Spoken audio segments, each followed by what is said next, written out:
In this episode, we're going to Seborga, Monaco, and Turin. Let's get started after the intro.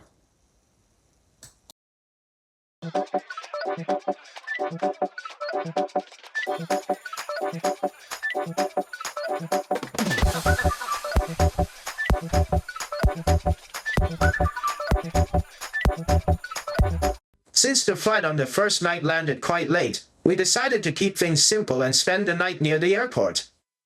I've actually visited Genoa before and explored the city already, so this time we're skipping the sightseeing. After the night of resting, we will begin the trip. We're actually not boarding the cruise yet. Instead, we'll head into the city and pick up a rental car at the main station in Genoa. From there, we'll spend a few days exploring the region, including Seborga, Monaco, and Turin, before finally returning to Genoa to board the cruise. This way the time actually works out quite nicely. We managed to combine a cheap cruise deal with an equally cheap flight with Ryanair, and turn the journey to the ship into a short road trip along the way. After leaving Genoa, we started driving west towards Seborga. But on the way there, we made a short stop in a nearby port city to pick up some supplies at the supermarket. The city is called Savona. Savona isn't exactly a major tourist destination, but if you know a little about the cruise industry, you might recognize that it's actually quite an important cruise port. To understand why ports like Genoa and Savona have become cruise home ports, it helps to look at how the modern cruise industry developed. Before the mid-20th century, large passenger ships were mainly used to cross the Atlantic, transporting travelers and migrants between Europe and the Americas. But with the rapid rise of air travel in the 1950s and 1960s, transatlantic passenger shipping quickly lost its role. Shipping companies therefore had to find a new business model. Gradually, those ocean liners were transformed into ships designed for leisure travel, what we now call cruise ships. Instead of simply traveling from one place to another, the ship itself became part of the holiday experience. By the late 20th century, the cruise industry began to grow rapidly. Before the pandemic, around 30 million passengers worldwide took a cruise every year, with roughly 7 million of them coming from Europe. In other words, roughly 1 out of every 100 Europeans takes a cruise in any given year. In the Mediterranean market, two of the most important companies are Costa Cruises and MSC Cruises. Costa traces its history back to the 19th century. It originally started as an Italian shipping company before gradually transforming into a cruise brand. Today it is part of Carnival Corporation, the largest cruise group in the world. MSC, on the other hand, grew out of one of the world's largest container shipping companies. It only entered the cruise market in the 1990s, but it has expanded very quickly and is now one of the world's largest cruise operators. Historic ports like Genoa naturally became major hubs for Mediterranean cruise routes. But cruise companies don't rely only on large cities. They also make use of smaller nearby ports such as Savona. The reason is quite simple: cost. Large port cities usually have higher port fees and more complex operating costs. Smaller cities like Savona, which is only about 40 kilometers from Genoa, often offer lower port charges and cheaper terminal operations. For cruise companies, basing ships in these smaller ports can reduce costs. For the cities themselves, cruise passengers mean a steady stream of visitors. A large cruise ship can easily bring 3,000 to 5,000 passengers, plus another 1,000 or 2,000 crew members. Each time a ship arrives, thousands of people may go ashore to shop, eat, or join local tours. That's why many smaller port cities actively invest in cruise terminals. They hope to turn those passenger flows into tourism revenue. Another factor that helps keep cruise holidays relatively affordable is the industry's labor structure. In Europe, land-based tourism businesses such as hotels or restaurants usually have to follow local labor laws and minimum wage regulations. Cruise ships operate somewhat differently. Many are registered in so-called flags of convenience, such as Panama or Bahamas, which allows companies to operate under different tax and labor regulations. At the same time, many crew members come from countries with lower labor costs, including the Philippines, Indonesia, or parts of Eastern Europe. This allows cruise lines to maintain very high staffing levels while keeping overall operating costs manageable. In a way, a cruise ship is like a floating resort and shopping mall combined, but its labor structure is quite different from land-based tourism.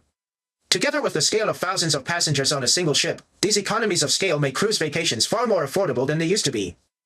Over the past few decades, cruising has gradually evolved from a luxury experience for the wealthy into a much more accessible form of mass tourism. And ports like Genoa and Savona have become key nodes in the Mediterranean cruise network. For us today, Savona is just a convenient stop to pick up some supplies before continuing our drive. But a few months from now, my next cruise trip will actually begin right here.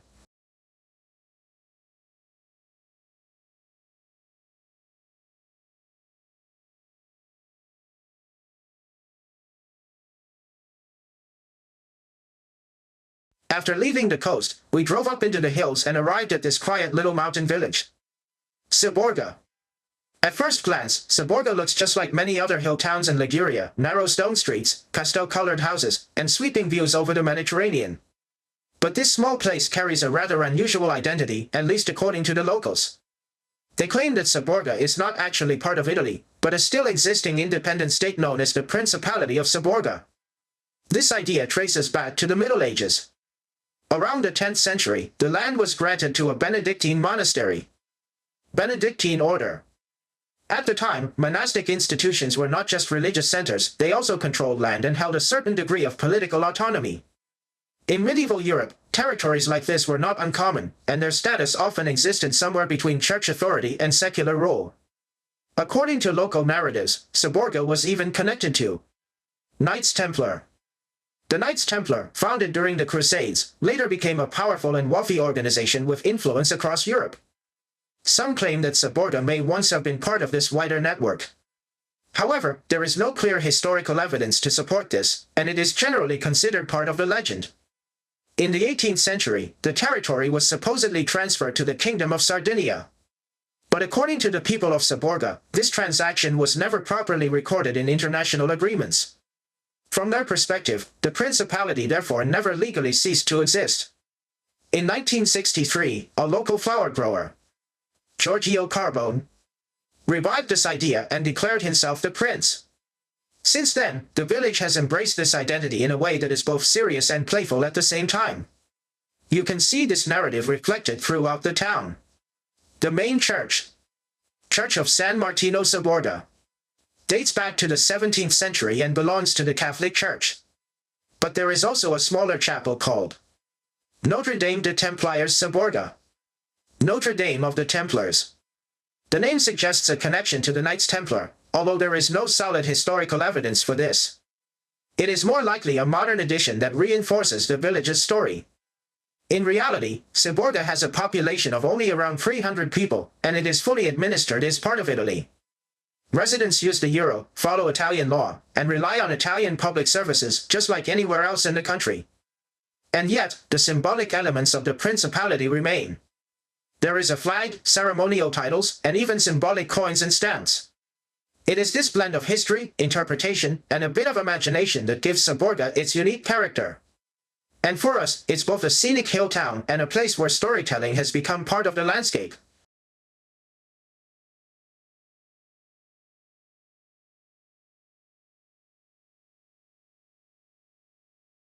Seborga is actually very well maintained. The streets are clean, everything is nicely kept, and it is really pleasant to walk around. But when I visited, there wasn't many people around, and the whole place felt surprisingly quiet. A lot of restaurants and souvenir shops were closed, so it didn't feel like a particularly busy tourist spot. In fact, the only place that seemed to be open was a small convenience shop.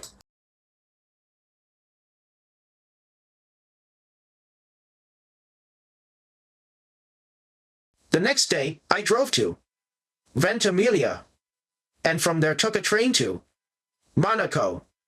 This turned out to be a pretty convenient option. It avoids the extra cross-border rental car fees, and more importantly, the hassle of parking in Monaco, which is notoriously difficult. Ventimiglia is one of the last Italian towns before the French border, and an important railway hub connecting Italy with the French Riviera. Historically, it has long served as a key gateway between the two countries. It's also known for its local market, especially the weekly open-air market, which attracts quite a few visitors from France, as prices here are often cheaper than on the other side of the border. From here, the train runs almost entirely along the coastline, with the Mediterranean on one side and mountains on the other. The views are honestly quite impressive. This stretch of railway is part of a French Riviera, and is often considered one of the classic scenic coastal train routes in Europe. However, as the train enters Monaco, there's a noticeable change. The railway suddenly disappears into tunnels, and the Monaco-Monte Carlo railway station itself is almost entirely underground. The reason is quite simple: space. Monaco is extremely small, yet densely populated, and surface land is incredibly valuable. So instead of using that space for railways, the tracks were moved underground, leaving the land above for urban development.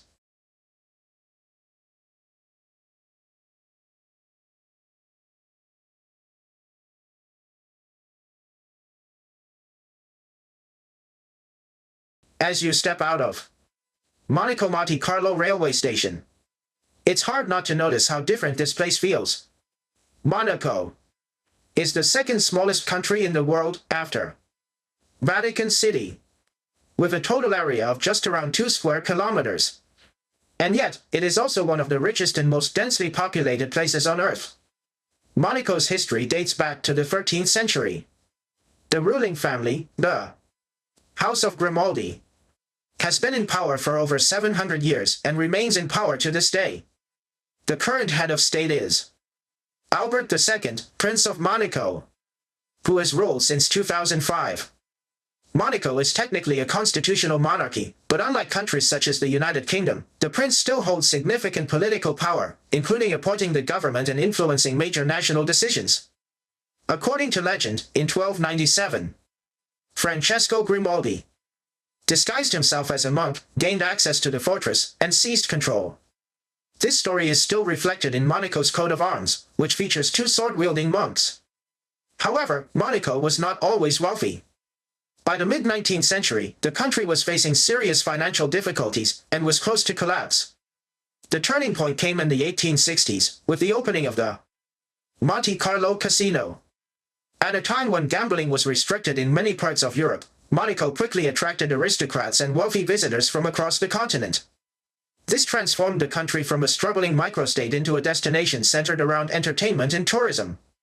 In the 20th century, Monaco continued to evolve into an economy focused on finance, tourism, and high-end services. One key factor is its tax system. Monaco does not levy personal income tax, which has made it an attractive place for wealthy individuals from around the world.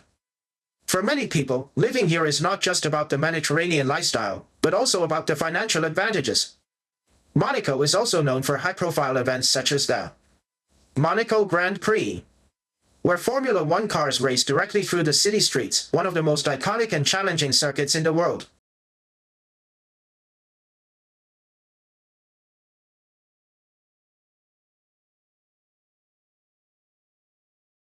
As I climbed higher, the most prominent landmark was, of course, the Prince's Palace of Monaco. The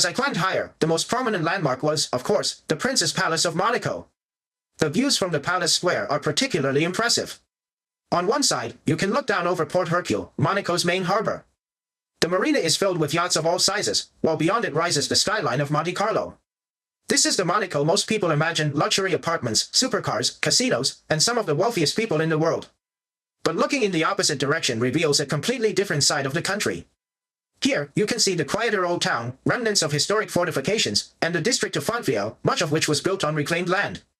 From this angle, it's easier to appreciate that Monaco is more than just wealth and glamour. It's also a small country with centuries of history behind it. Many people assume the palace is simply another European royal residence. In reality, it began life as a military fortress built in the late 12th century.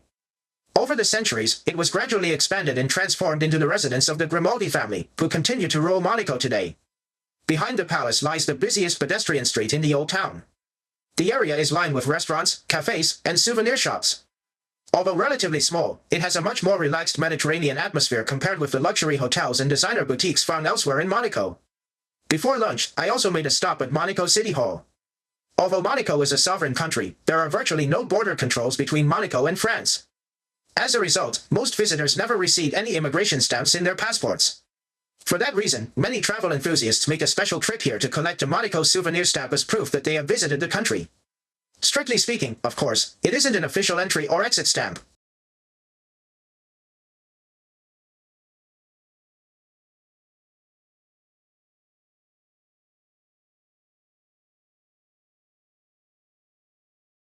One of the most famous landmarks in Monaco is the Monte Carlo Casino, which is exactly where we are heading next. Interestingly, the name Monte Carlo doesn't only belong to the casino. It also gives its name to one of the most important techniques in modern statistics.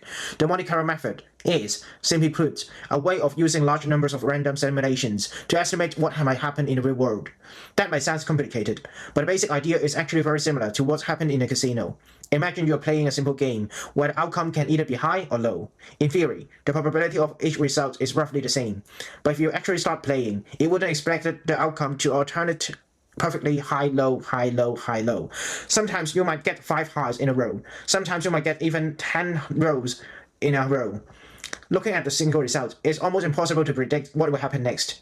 But if we ask a computer to simulate 100, 1000, or even 1 million games, patterns gradually became to emerge. That idea, using large numbers of random trials to understand probability, lies at the heart of the Monte Carlo method.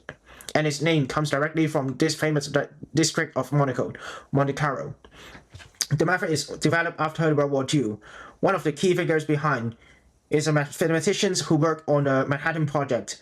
While studying probability problems, he realized that many complex questions could be solved by repeatedly simulating random events. Because the approach was so closely associated with the chance and gambling, his colleague suggests naming it Monte Carlo method.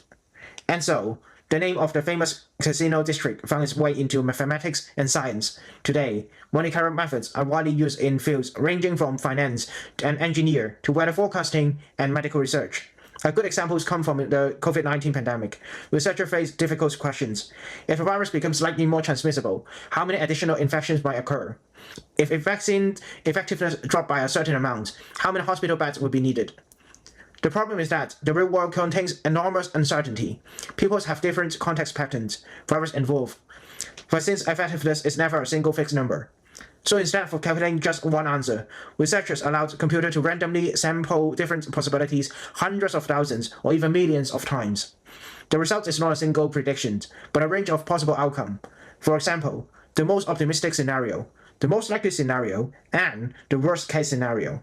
This helps governments and healthcare systems prepare resources before problems arise. So the next time you hear the terms Monte Carlo method, remember that that name actually comes from the casino right in front of us, and for the randomness of gambling table to the medical models using during the global pandemic, the underlying idea is surprisingly similar, using large-scale random simulation to better understand an uncertain world.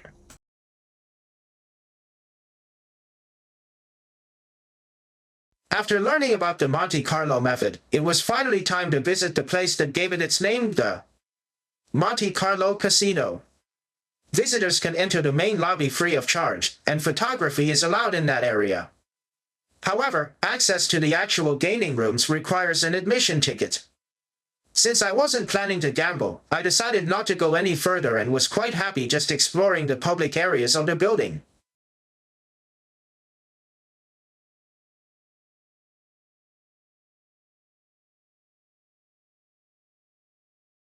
After leaving Monaco, we continued north and arrived in one of the most important cities in northwestern Italy, Turin. For many visitors, Turin is best known for the Turin Shroud. But for Italy, this city has a much deeper significance. In many ways, Turin can be considered one of the birthplaces of modern Italy. Before the 19th century, what we now call Italy was not a single country. Instead, the peninsula was divided into a collection of kingdoms, duchies, republics, and territories controlled by the Pope. One of the most powerful of these states was the Kingdom of Sardinia, whose capital was here in Turin. Despite its name, the kingdom's political and economic center was actually located in what is now northwestern Italy. The ruling dynasty was the House of Savoy.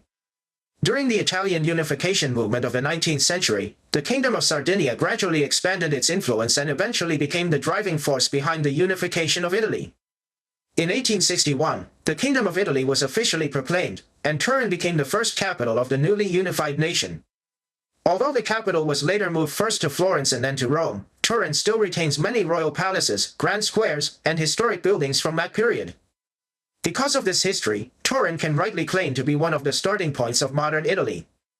If the 19th century made Turin a political capital, then the 20th century transformed it into an industrial one. In 1899, Fiat was founded here. Today, when people think of Italian cars, they often think of Ferrari or Lamborghini. But it was Fiat that truly put Italy on wheels. For much of the 20th century, Fiat was not only Italy's largest car manufacturer but also one of the country's most important industrial companies. Its factories attracted workers from across Italy, particularly from the south, helping Turin grow into the industrial heart of the nation. So while Milan is often associated with finance and fashion, and Rome with politics and history, Turin has long been associated with industry, engineering, and manufacturing. From the capital of the royal dynasty that unified Italy to the birthplace of the country's automotive industry, Turin's story is far richer than many visitors might expect.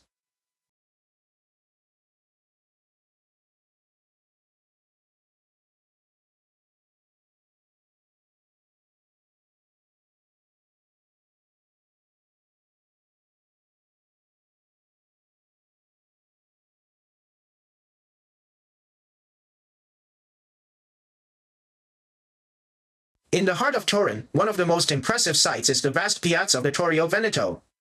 The square stretches all the way to the banks of the Po River, and on the opposite side stands a building that looks remarkably similar to Rome's Pantheon, the Church of Gran Madre di Dio. At first glance, this may seem like nothing more than a beautiful cityscape. In reality, however, all three are deeply connected to the history of Turin. Let's start with the Po River.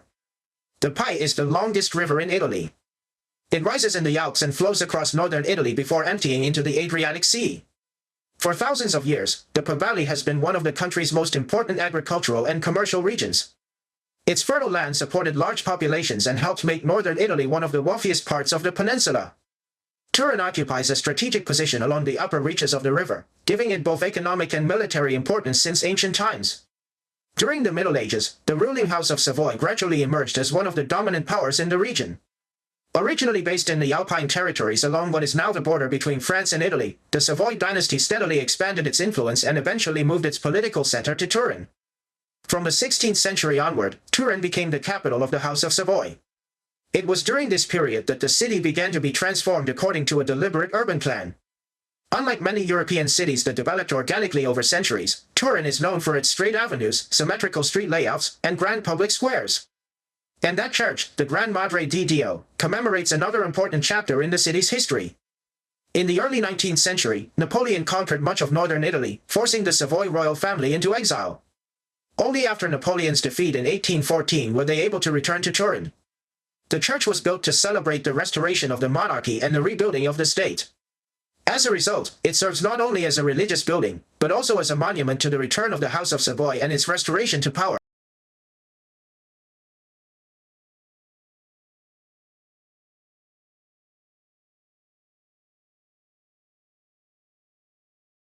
We stopped nearby for a quick lunch.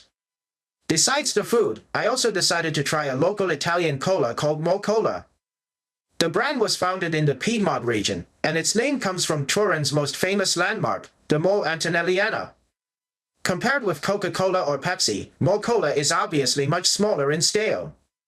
Instead, it markets itself as an Italian-made alternative, built around local identity and domestic production. What I found even more interesting was how difficult it became to find once I left Turin. In fact, the next time I managed to find a bottle was at an Italy store inside a railway station. And even then, it was quite expensive.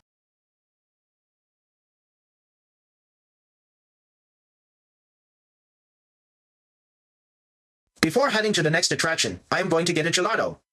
This time, we stopped at a traditional shop in the city center called Gelateria dell'Alpi. The name literally means gelato of the Alps, which is quite fitting given Turin's location at the foot of the Alps. But rather than talking about the shop itself, this is actually a good opportunity to talk about Turin's dessert culture. When people think of Italian desserts, they often think of tiramisu or gelato. However, the Piedmont region around Turin is also one of Italy's most important centers for chocolate production. The region is famous for its hazelnuts, and the combination of hazelnuts and chocolate would eventually become one of Italy's most influential culinary traditions. In the early 19th century, during the Napoleonic Wars, cocoa became increasingly expensive and difficult to obtain. Local chocolatiers began mixing brown hazelnuts with chocolate as a way to stretch their limited supplies. What started as a practical solution unexpectedly created an entirely new flavor profile known as Genoa. This hazelnut-chocolate combination went on to become one of Piedmont's most famous specialties. In fact, the story doesn't end there. The globally famous Nutella can trace its origins back to the same hazelnut and chocolate tradition that developed in this region. In other words, without the hazelnut industry and chocolate culture of Turin and Piedmont, Nutella might never have existed in the form we know today. So in a way, eating a gelato in Turin is about more than just enjoying an ice cream. It's also a chance to experience a small part of the culinary tradition that helped shape modern Italian dessert culture.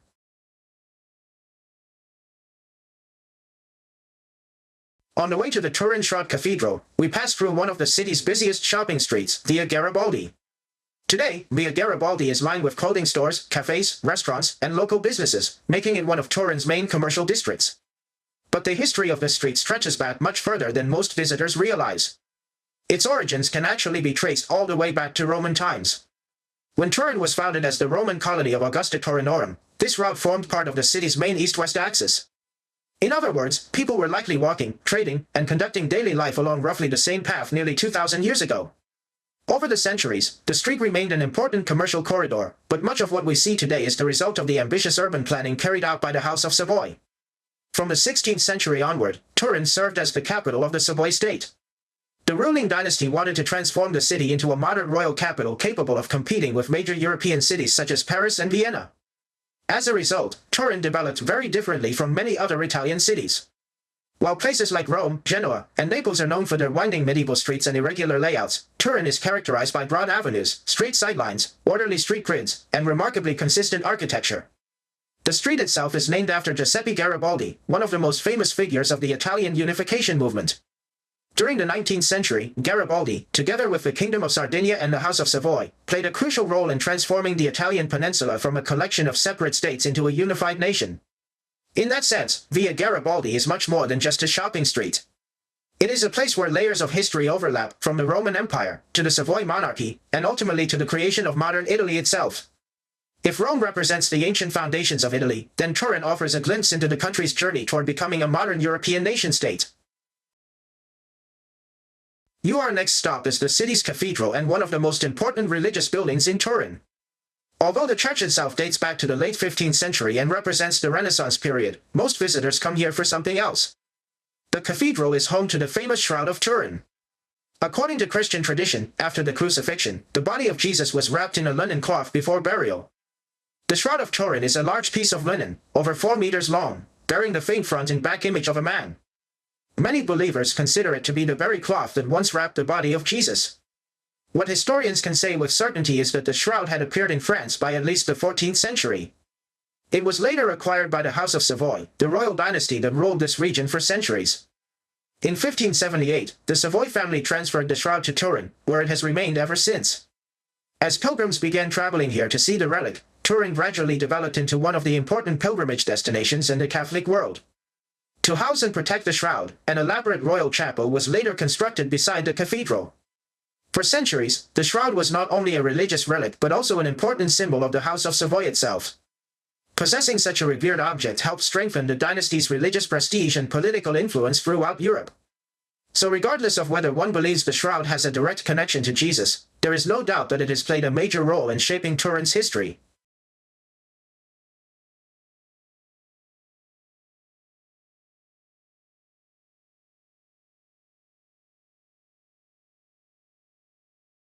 To learn more about the history of this famous relic, we next visited the Shroud Museum.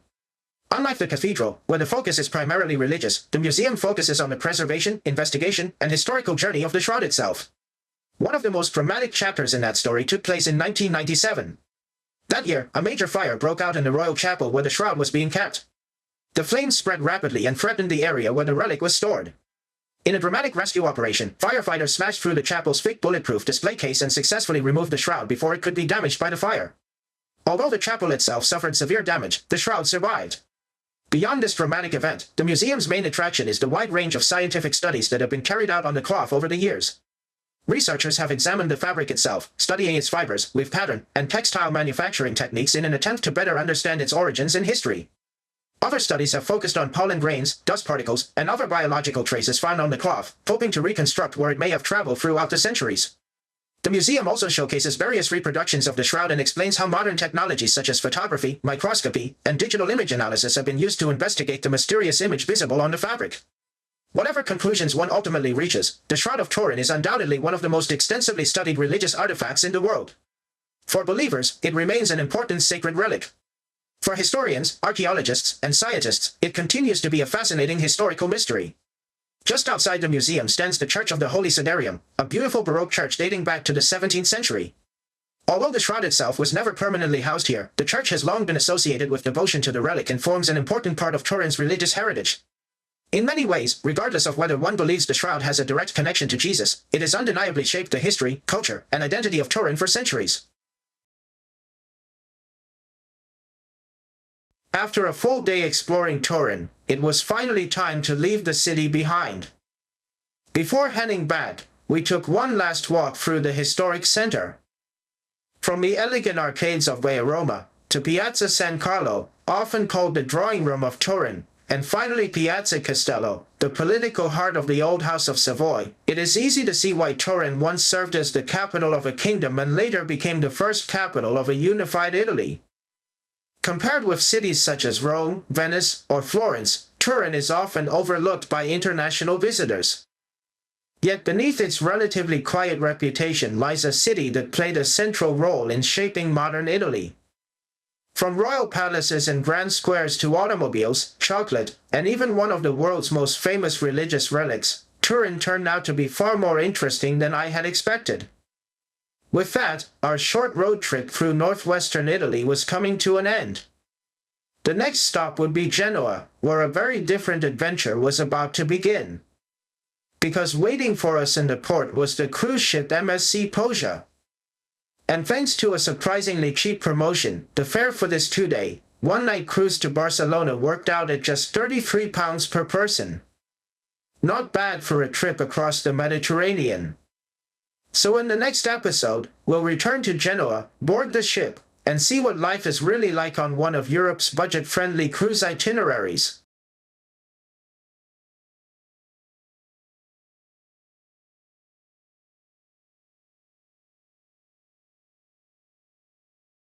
If you like our video, please give it a like. If you have any comments, leave it in the comment section below. If you don't like it, share it to your friends.